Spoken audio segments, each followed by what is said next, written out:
So I expect that we're going to see it's going to be completely opposite of what we normally see, which is dehydration from heat.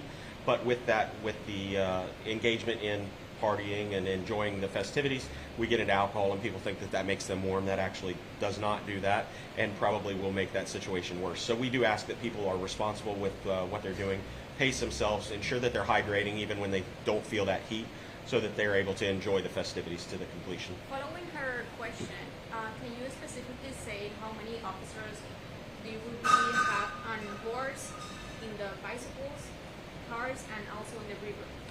I'm not sure as far as specific numbers. I know as far as bikes, we're going to have well over 100.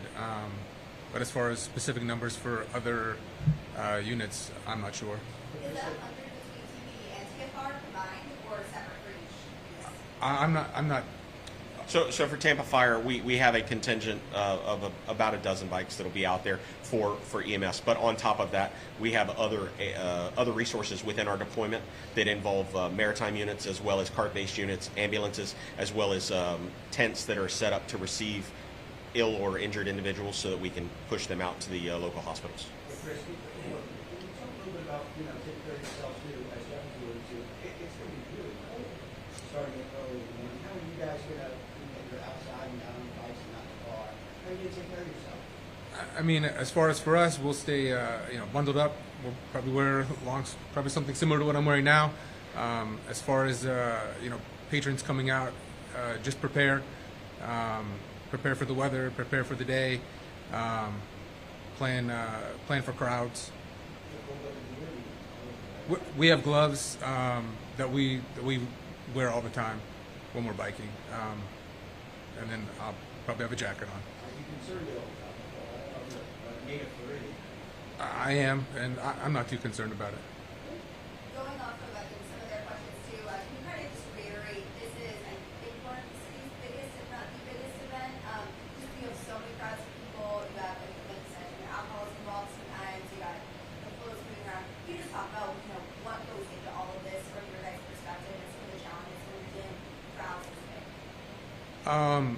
With crowds this big, it's really what we train for. It's what we do. We are a crowd management team. Getting through crowds on bikes is kind of a day-to-day thing with that for us. We're prepared for whatever happens and whatever we need to do. And on the medical side of the deployment, we are most concerned with getting rapid access to those individuals. So one of the biggest issues is going to be people that are unfamiliar with the area and not knowing their location. So we ask that people try to be aware of their surroundings, be aware of their location. If they see something that's out of the ordinary, somebody down, something left that isn't attended, that they say something to either law enforcement or the paramedics that are on scene, so that we can do something about that. You guys have basically mobile AEDs with you. Do you have pretty much mobile first aid that you can provide? Yes, ma'am. So we carry the same equipment that our carts or our ambulances would carry, just in a smaller ability. So we're able to handle those individuals in cardiac arrest, those overdoses, those diabetics, and anything that we would encounter traditionally in our job. We have the ability to handle those while we await on either a transport unit or a cart to help us move those individuals. Brian, I'm sorry I didn't get to hear your comments about my question. Also, just about the cold weather, any challenges that presents for you and your team, how you dress. Sometimes people think it's just such a sunny day out there, but it's not for you. So cold weather for us is a little bit different. We're going to layer as we go through the day. We expect that it's going to warm up, and we're going to want to shed that so that we're staying reasonably comfortable while we're riding, and then we can layer that back on as it gets colder. The biggest issue is going to be for the individuals out there as well. As the sun comes up and the day goes on, it may get warm enough that you want to take that stuff off, but as soon as the sun starts to drop in the evening, we're going to get back to that. And it's going to be cold enough in Florida that hypothermia could be a factor, and we want to try and avoid that. So we'll continue to do our business, and hopefully just the nature of riding a bike is going to build some heat for us, and we'll stay active and out there for everybody. All right, thank you, everyone. I have another question. Yeah, so last one. can you talk about the boat bans? O sea, lo que quiero preguntar es como que las prohibiciones que ellos tienen como tal para las personas. ¿Cuáles son las prohibiciones? Y también si no pueden hablar de los What are the recommendations for party goers with this weather and anything that they need to be prepared for Saturday? So the biggest preparation is going to be for changing weather conditions, which are always the fact in Florida.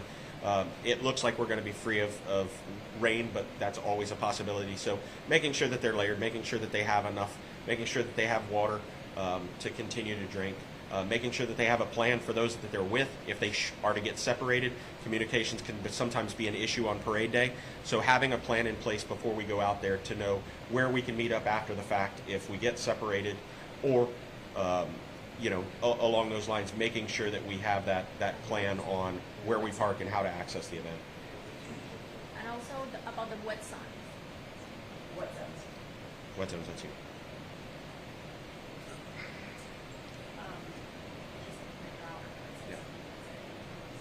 Okay.